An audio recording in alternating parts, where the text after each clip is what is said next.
What's good, y'all? It's your man, Chief Sock G. Shout out to the Angry Black Man Media Mob out there. Listen, y'all, the way that the media cycle moving so fast today in America, I don't think I'll be able to keep up with y'all making videos every day, every other day. You know what I'm saying? Brother hard working, got a whole lot going on. I got 3 jobs like Edmond on The Living Color. 10 jobs? That's right, 10 jobs a day keep a doctor away. You don't have time to be sick with 10 jobs. Well, what kind of a doctor are you? I'm glad you asked. I'm a proctologist, a dermatologist, a gynecologist, a cardiologist, a brain surgeon, an eye surgeon, a nose, ear, throat, and man, and I also help run the flower shop. So here's what I decided to do. At the end of every week, we're going to have an Angry Black Man weekly wrap-up where we discuss all the topics and events that transpired from Sunday to Saturday that made black men everywhere angry. So for me, y'all, this week started down in Atlanta. Peace up, A-Town down, Hot Atlanta, Bag Atlanta, the home of the Dungeon family, home of trap music, the home of whatever the fuck this shit is.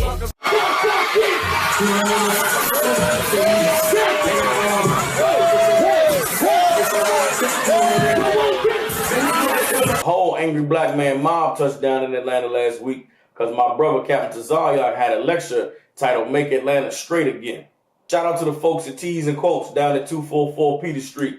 You know what I'm saying? Everywhere in Atlanta, my brother tried to get that lecture popping, and they would not let him come out there and speak about the homosexuality and how it was harming the black community down in Atlanta. But they stood strong and let the brother come through there, and it was a hell of a lecture. Y'all go ahead and Google it. Look on YouTube, Captain Tazariak. Matter of fact, I'll drop the link in the description of the YouTube video. Shout out to all the folks down at the 255 Lounge on Peter Street, also at the Blue Cantina. Especially a big shout out to the DJ down there on Sundays during the day. He had that Angry Black Man music playing up in there, and we had that whole thing turned up. Ever since they shut down the Freaknik in Atlanta, South Beach, Miami on Memorial Day weekend has been the choice destination for every bitch trying to get chose and every nigga trying to trick off. But this year, the mayor and the city government down there in Miami showed you niggas they not having that shit no more. On Memorial Day weekend, these motherfuckers decided to have the Navy Army Air Show, and they had some shit called the Gay Games down there in South Beach. They trying to let you niggas know we don't want you down there in South Beach no more. But somehow, niggas still managed to get killed over a parking spot. Listen, y'all, we gotta leave this white man's holidays alone. Every time these crackers have a holiday and they tell us we supposed to celebrate, we end up killing each other. And the reason why is because all these holidays in America are directly correlated and directly tied into some type of oppression or suffering that we have endured in the past. How the fuck you gonna celebrate 4th of July when in 1776 you still was a slave? How the fuck you gonna celebrate New Year's in the dead of winter? How the fuck you gonna celebrate Memorial Day when these motherfucking crackers in the South are still celebrating crackers who died in the Civil War? And listen, if you're a black, Hispanic, or Native Indian and you got family that fought in the armed forces, then you should be ashamed of yourself if the only time you show them reverence is on the white man's Memorial Day. We gotta break free from these motherfuckers' holidays, and then maybe the days when they go out and celebrate, we won't have to kill each other and be sad no goddamn more. After the weekend wrapped up, on the build-up to the NBA Finals this year, some crackers out there in L.A. spray-painted nigga across the gates at LeBron James' crib. Now, when I seen this shit happen, I wasn't surprised. It ain't no, it ain't strange for some crackers to show hate, especially around the time of these motherfucking sporting events. What did surprise me, though, was the statements that LeBron James made after his crib in California was vandalized. But it just goes to show that that racism will always be a part of the world, a part of America. So it's like it doesn't, no matter how much money you have, no matter how famous you are, no matter how many people admire you, being black in America is tough. And listen, black people, now's the time that we got to start giving these athletes some reverence and showing them love for the way that they starting to step up and talk about the problems that's affecting black people. LeBron James standing up and saying, it don't matter how rich you are, don't matter how much money you make, to the eyes of the majority of white Americans, you still gonna be nothing but a nigga. My nigga. And just like clockwork, as soon as we get a black athlete or entertainer who actually has some influence to stand up and be the voice for black people who don't have a voice, the white man rolls out some coon-ass nigga to be a voice of dissension and opposition of that stance. This time around, they rolled out Jason Whitlock. The worst thing in the world is to be black in America. It's just not true. Oh, fat body, little neck, big chest ass. Or regardless of color. You all extra on SpongeBob looking ass. Regardless of color. You all Uncle Ruckus baby brother looking ass. I watched Undisputed and saw Shannon Sharp today say the hardest thing is being black in America. I was just like, this is crazy. Jason Whitlock came out and said because LeBron James is rich and successful and has made some money in this white man's America playing basketball, that he can no longer identify with the struggles and the plights of black people who are in the ghetto. LeBron has risen above poverty to that special elevated place we have in this society where pretty much nothing can bother him. LeBron James has built an empire. He has his money. He has no agenda when it comes to speaking about the plight and the suffering of blacks in America, except to bring awareness to our condition. No black man would be mad at that. Whether you are part of America, been successful, you struggling in the ghetto, you see the problems that we face in our community, no real black man who cares about black people would have a problem with anything that LeBron James said. The only way that you would have a problem with what LeBron James said is if you are a white man looking at the plight of black people, or a white man looking at a rich, wealthy black Negro and saying, why the hell are you saying anything? You made it, nigga. The problem in the black community is the niggas who get rich and get wealthy and have an opportunity to have a platform like the one Jason Whitlock speaks on, is that they forget, they do not identify themselves as the same black people who still struggling in the ghetto.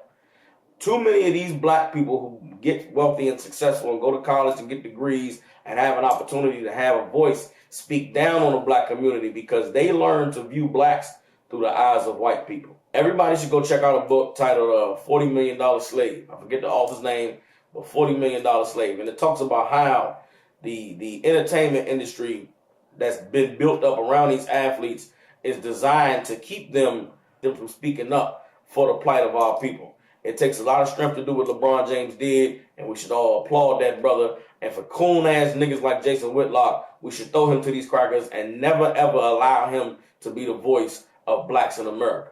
Because the nigga doesn't speak for any of us. All he speaks for is white people.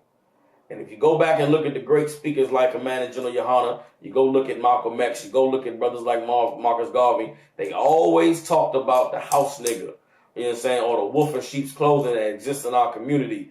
And niggas like Jason Whitlock are the mouthpiece for white people. Now's the time that we got to fully ridicule and disassociate ourselves from niggas like Jason Whitlock. And also, we can't give crackers a pass who give platforms to niggas like that. Jason Whitlock is speaking the words that a motherfucker like Colin Cowherd wants to say. And the only reason why Colin Cowherd doesn't say them is because he knows his show would be off the air because of the political incorrectness. If that black fat faggot get to be politically incorrect, then goddamn it, we get to be politically incorrect. Moving on.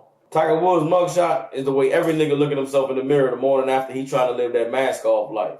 Yo, Percocet, Miley Percocet, Percocet, Miley Percocet. Now listen, I ain't the one to applaud anybody's downfall.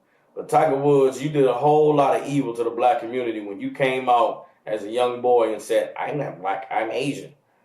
Guess what, motherfucker? You's a nigga now. Yo, Percocet, Miley Percocet. Let what happened to Tiger Woods and these other celebrities who choose these white women over these black sisters, you know what I'm saying, be a lesson.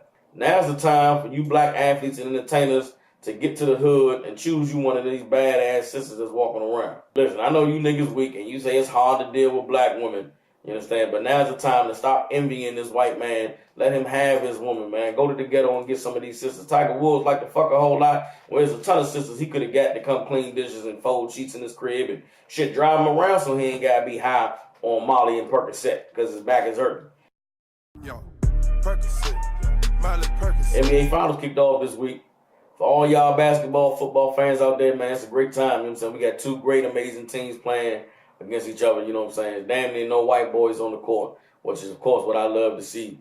But KD, stop all this showboating and showing off and yelling after you dunking shit like you're doing something, bro. Curry in the corner.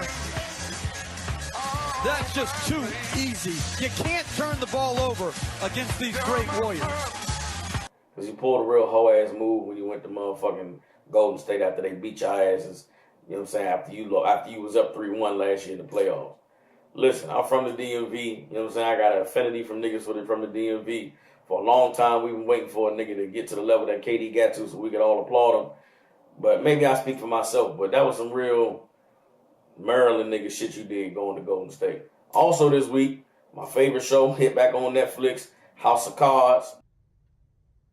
Now listen, if you motherfuckers is not in the Netflix shows, you need to check out House of Cards. If you somebody that's into, what's going on in politics and what's going on with just how crazy America is, listen, y'all, there's games being played on the level and the scale that we can't really comprehend or don't really, take the time to comprehend. The show House of Cards, that shit is not political satire.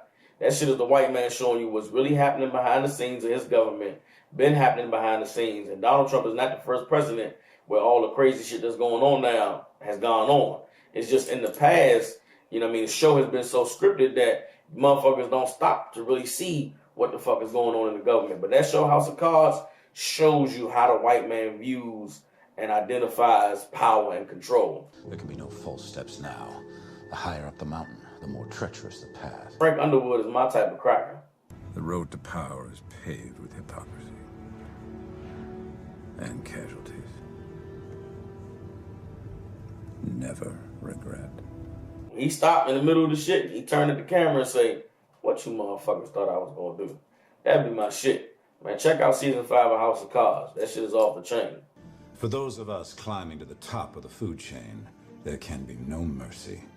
There is but one rule: hunt or be hunted.